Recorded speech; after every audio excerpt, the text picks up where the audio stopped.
Hello and again welcome you all APS classes. और आज हम बात करेंगे बीएससी पार्ट 3 के chapter 1 equilibrium of forces in 3 dimension के समरी और एमसीक्यू के बारे में। सबसे पहले हम इस चैप्टर की समरी देखेंगे और फिर उसके बाद इस पर जो क्वेश्चन बन सकते हैं उन्हें हम डिस्कस करेंगे।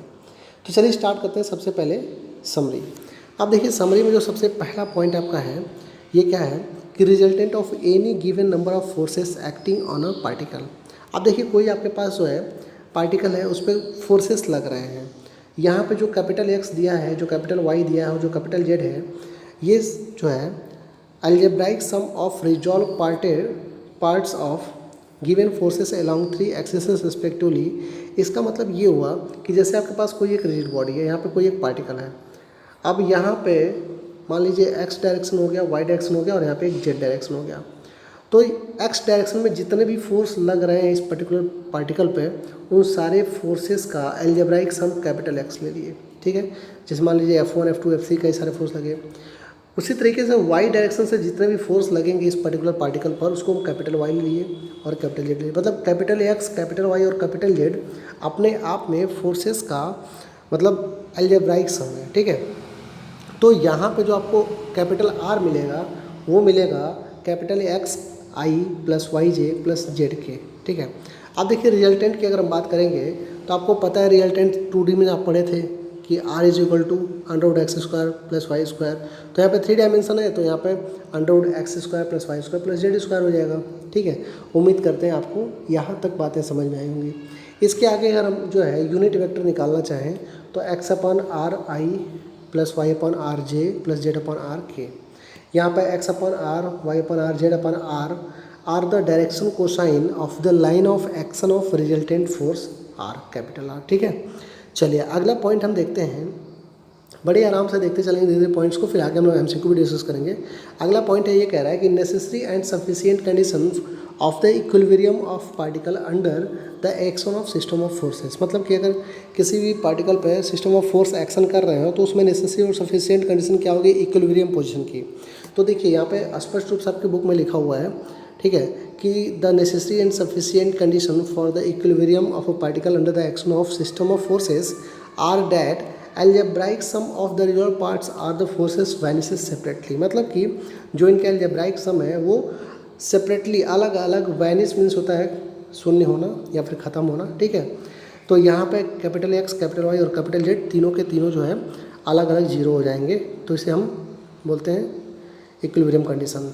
अच्छा, अगला जो पार्ट मतलब पॉइंट है वो है reduction of a system of forces to a single force and couple.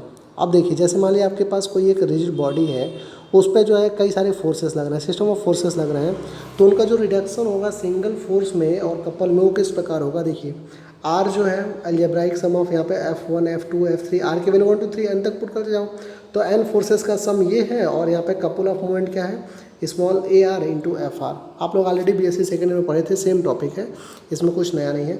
अब कह रहा है necessary and sufficient condition for equilibrium. अब देखिए नेसेसरी एंड सफिशिएंट कंडीशन क्या है, कैपिटल आर तो जीरो होगा ही होगा और जी जो कपल ऑफ मूवमेंट है ये भी जीरो होगा। कैपिटल आर जीरो का होने का मतलब क्या है कि x i plus y j plus z k is equal to zero, that is x y z all are separately zero. And g zero का मतलब क्या होगा कि l i plus m j plus n k is equal to zero, मतलब कि l m n are separately zero. जहाँ पे L जो है वो डायरेक्शन कोसाइन होता है अलॉन्ग एक्स एक्सिस, या में direction cosine along y axis and n is direction cosine along z axis. ठीक है, तो ये सारे जो है पॉइंट्स आपके मतलब चीज़ें हैं। अब देखिए अभी सिर्फ आपको जो है मैं एक समरी करा रहा हूँ और आपको ये जो है एज अ रिजल्ट याद करके चलना है। जब डिटेल में हम बात करेंगे तो मैं आपको अच्छे से इसको वाइट बोर्ड पे आके और पूरे चैप्टर को कराऊंगा। ठीक है, तो फिलहाल अभी देखिए अगला क्या है पॉइंट, रेंज। तो अगर हम रेंज की बात करें तो a combination of a single force R and couple G is said to constitute a wrench. ठीक है, constitute a wrench if the line of action of the single force R and the axis of couple G are same. मतलब कि line of action जो resultant force R का है वो और जो कपुल का जी का है वो अगर दोनों का दोनों सेम हो गया तो इसके जो कॉम्बिनेशन होंगे ना आर कामा जी, ये जो है आपको रेंज जो है कॉन्स्टिट्यूट करेगा, रेंज का फॉर्मेशन करेगा। ठीक है, अब देखिए यहाँ पे क्या कर रहा है, any system of forces acting on a rigid body can be reduce to a single force together with the couple whose axis is along the direction of single force. ठीक है, ये भी एक पॉइंट है बस इसको। और फिर every system of forces acting on each body is generally equivalent to the wrench. ये भी आप बस नॉर्मल पढ़ लीजिएगा। अब देखिए सेंट्रल एक्सिस क्या होता है। पहली बात तो ये समझिए सेंट्रल एक्सिस जो है यूनिक होता है। ठीक है, ये भी जान लीजिए, कभी कभी पूछता है सेंट्रल एक्सिस तो यूनिक होता है। The line along which the single resultant force of magnitude r and which is also the axis of single couple of moment g cos theta to which system of force acting on a body is reduced is called point sort or central axis। ठीक है, यहाँ पे ये आप relation जरूर याद रखेंगे, order relation g cos theta is less than g। अब करेंगे central axis for the system of forces are unique. ठीक है, acting on each body are unique, ये इसकी प्रॉपर्टी है। आगे हम बात करेंगे रेंज की एंड स्क्रू की। तो रेंज क्या होता है और स्क्रू क्या होता है। देखिए रेंज क्या होता है, a system of forces acting on at a different point of rigid body reduce to a single force R acting on at an arbitrary point O and couple of moment G let theta with the angle between the line of action of the forces R and the axis of couple G if R magnitude of the single force and k is equal to g cos with the magnitude of the moment of the couple about the axis central axis then r comma k together is said to constitute a range। ठीक है, r comma k जो है एक साथ अगर आएंगे तो उनको रेंज बोलेंगे, रेंज ऑफ अ सिस्टम। और यहीं पे जो है आगे एक और बात करेगा क्या कि magnitude of single resultant force R is the intensity of wrench. Wrench की इंटेंसिटी क्या होती है, सिंगल रिजल्टेंट फोर्स की मैग्नीट्यूड होती है। मैग्नीट्यूड अगर बढ़ेगा तो रेंज बढ़ेगा, मैग्नीट्यूड घटेगा तो रेंज यहाँ पे आपका कम हो जाएगा। अब देखिए आगे क्या कह रहा है कि पिच ऑफ रेंज, एक और पॉइंट आता है पिच ऑफ रेंज, मतलब कि P is equal to K by R. K की वैल्यू होती है जी कॉस थीटा और R means resultant force. Ratio of magnitude of moment of the resultant of couple about the central axis and the resultant of force is called the pitch. Okay, इस particular PDF का जो PDF है मैं उसे attach कर दूंगा video के description box में, आप वहाँ से डाउनलोड कर सकते हैं। ठीक है, इसको लिखने की जरूरत नहीं है, लिखेंगे तो आपका काफ़ी टाइम वेस्ट होगा। आप बस इसे सुन लीजिए, एक बार समझ लीजिए, क्वेश्चन को देख लीजिए और PDF डाउनलोड करके पढ़ाई करिए, अच्छे नंबर से पास होइए।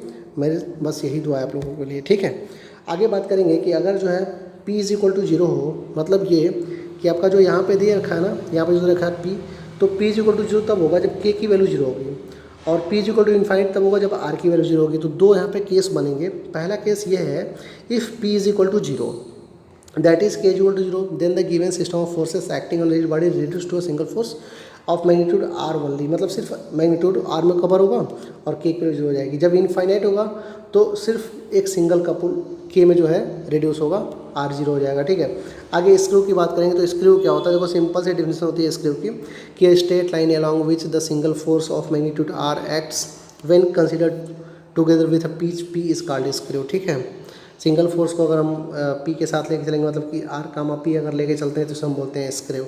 अब देखिए the screw is defined straight line associated with a definite pitch. आगे जो है इंटेंसिटी ऑफ रेंज जो है हम बात करेंगे तो आपको पता है कि R होती है, R की वैल्यू जो है आपकी ये मिल जाएगी और पिंच को हम ऐसे लिखते हैं, ये भी आपको ऑब्जेक्टिव क्वेश्चन में ऐसा मिल सकता है। ठीक है, condition for single resultant force, अगर सिंगल रिजल्टेंट फोर्स की कंडीशन के बारे में बात करेंगे तो यहाँ पे दे रखा है suppose that a system of forces acting at a different points of rigid body reduce to a single force R acting at arbitrary point O, ये आर्बिट्ररी चूजन होता है, एंड कपुल G एलिमेंट जो है XYZ के along जो है इसके component होंगे। The necessary and sufficient reduce to a single force resultant force Lx plus My plus Nz is equal to 0 and x square plus y square plus z square is not equal to 0।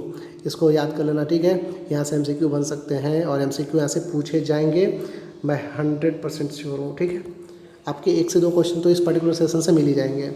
चलिए आगे बात करेंगे equation of central axis. तो equation of central axis को बड़े प्रेम से देख लीजिए एकदम। ठीक है, एकदम प्रेम से देखिए और खूब मन से इसको देखिए। लर्न करने का ट्रिक ये है कि नीचे XYZ लिख दीजिए, यहाँ पे LMN लिख दीजिए। ठीक है, अब अगर L लिख दिए और यहाँ पे X लिख दिए, कैपिटल X लिख दिए, और यहाँ पे कैपिटल Y, यहाँ पे कैपिटल Z, यहाँ पे M, यहाँ पे N, यहाँ पे स्मॉल y, यहाँ पे स्मॉल z। जब L आपने ऑलरेडी लिख दिया, X आपने ऑलरेडी यूज़ कर लिया, तो अब काम यहाँ से स्टार्ट करेंगे। तो Y ठीक है का कैपिटल Z में मल्टीप्लाई और प्लस स्मॉल z का इस y में मल्टीप्लाई, और यहाँ पे लिखेंगे इस तरीके से।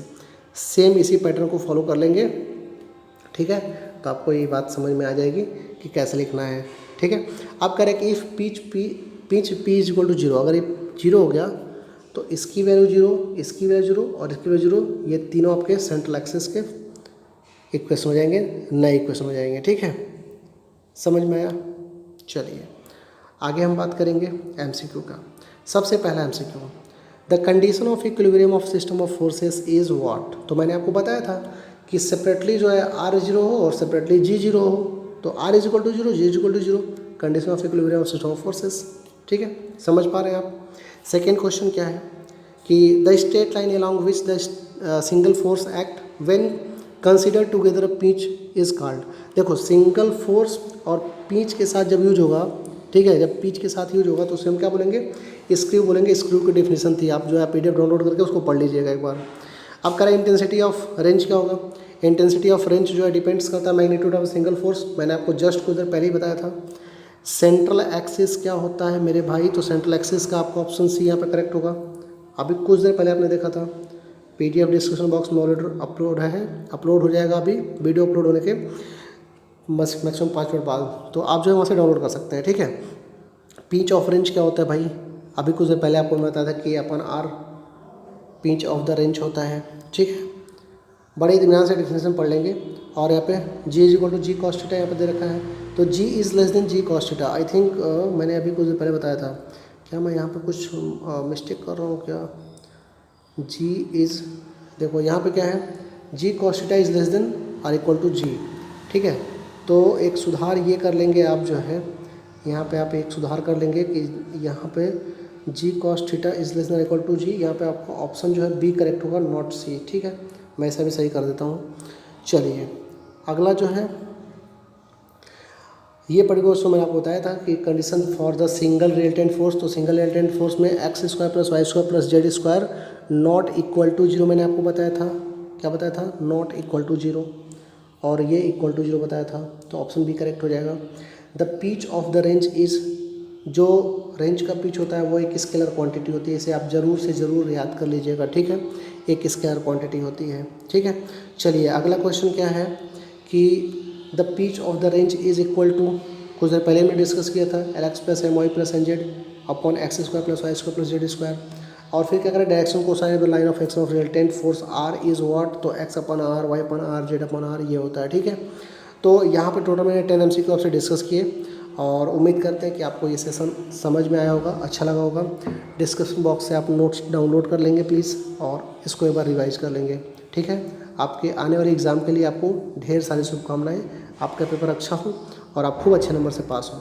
Thank you for watching this particular session. Have a great day everyone, take care and bye.